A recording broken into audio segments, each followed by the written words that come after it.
Welcome to Bible Talk. I'm your host, Sonny G, and today we'll be reading the book written by Moses. This is Exodus chapter 1. Now these are the names of the children of Israel who came to Egypt. Each man and his household came with Jacob. Reuben, Simeon, Levi, and Judah. Issachar, Zebulun, and Benjamin. Dan, Naphtali, Gad, and Asher. All those who were descendants of Jacob were 70 persons, for Joseph was in Egypt already. And Joseph died, all his brothers, and all that generation.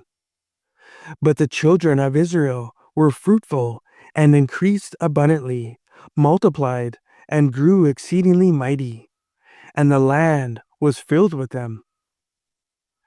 Now there arose a new king over Egypt, who did not know Joseph.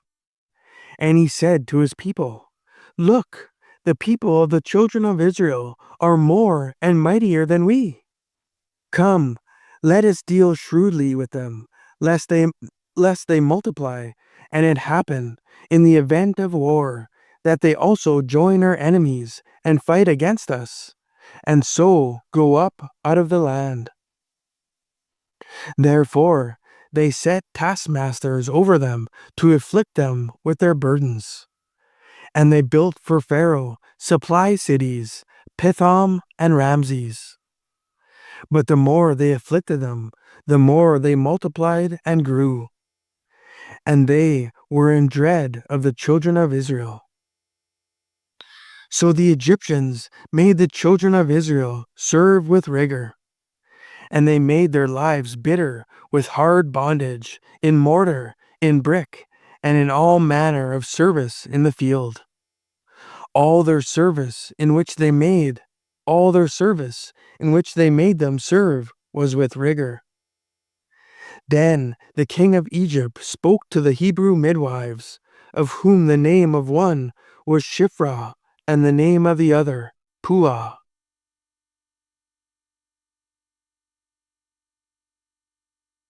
And he said, When you do the duties of a midwife for the Hebrew women, and see them on the birth stools, if it is a son, then you shall kill him.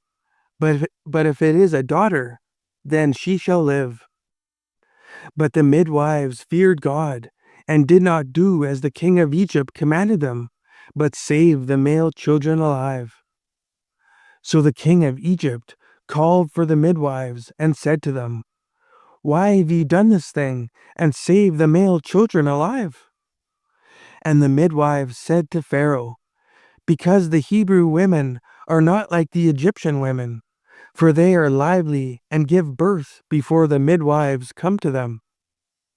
Therefore God dealt well with the midwives, and the people multiplied and grew very mighty. And so it was, because the midwives feared God, that he provided households for them. So Pharaoh commanded all his people, saying, Every son who is born you shall cast into the river, and every daughter you shall save alive. Thanks for tuning in. Join me next time as we'll be reading Luke chapter 7.